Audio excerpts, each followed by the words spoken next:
890 days. 890 days of saying yes to God.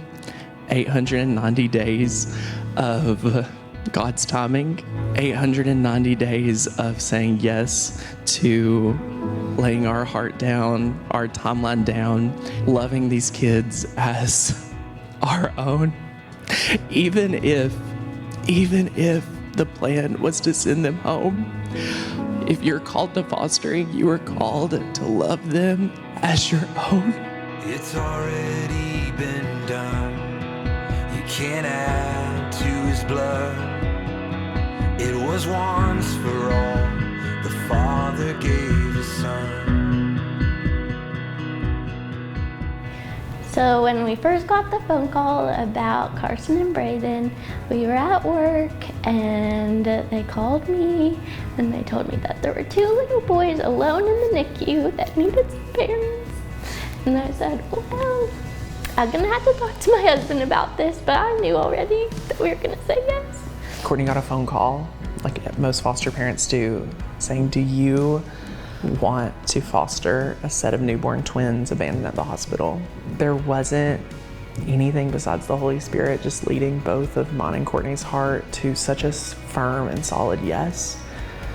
But then saying yes to an hour and a half later, we were walking into Children's Hospital, meeting our beautiful little baby boys for the first time, not knowing anything about them.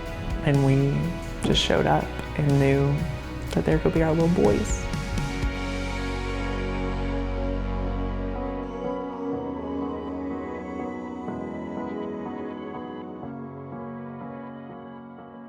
Carson is the most extroverted, ready to entertain, ready to host, just like me, having fun at all times, wanting to just keep you entertained.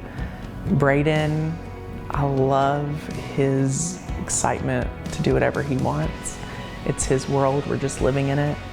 It's kind of shocking to have something to wake up to every single day. Kids that love you, kids that need you, and have fun. They have totally wrecked our life for all the best.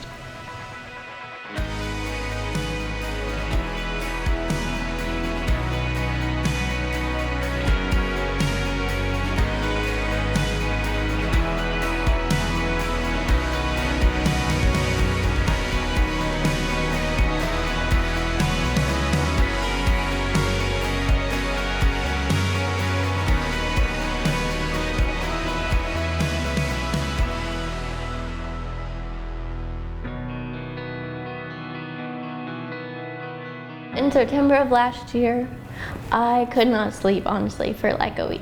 And I kept telling Tanner, I said, Tanner, I think that their mom's gonna have another baby and that they're gonna call us. And what are we gonna say? And he said, well, I don't know why you think about this.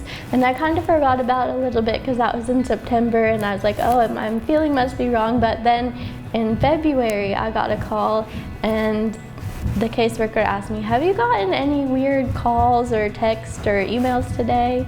And I was like, no, what are you talking about? And this was in like a very uneasy time, I guess, for the twins adoption. So I was like, you have to tell me. Like, I'm not gonna be able to sleep tonight if you leave it at that. You're gonna have to tell me. She's like, but I'm not supposed to. I'm like, I do not care.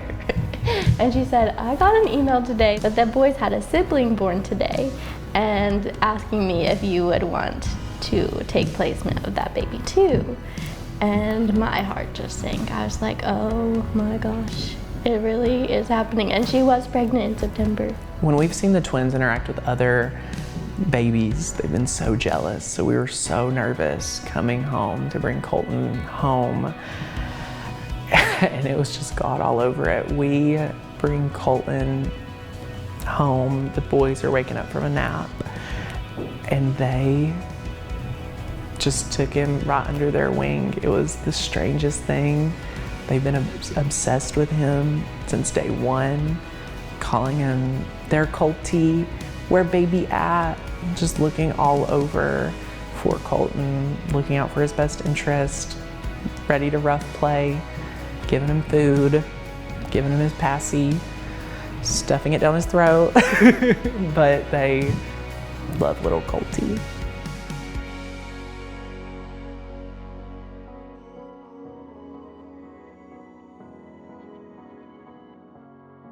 You know, I didn't grow up with a dad. I didn't grow up with a positive male role model of any sort, really. So becoming a dad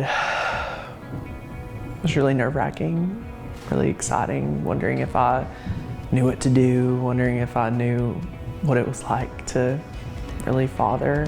But every day, all it takes is to show up. And that's the only thing you have to do to parent, is just show up. Do your best that day. Not every day is 100%. The best thing is you have tomorrow. If I could let the boys know one thing, is that we choose you and we'll always choose you no matter what. There's nothing you can do that'll make us not choose you.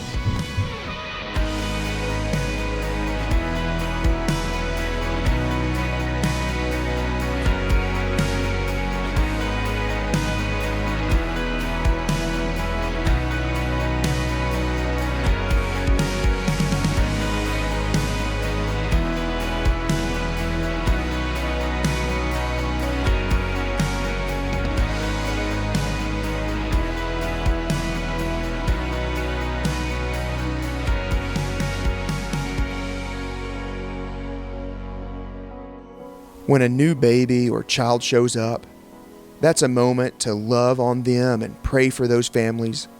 That's not the moment when they bring those babies in the first time. That's not the moment to say, "Oh, congratulations, do you get to keep them?" That's not that moment.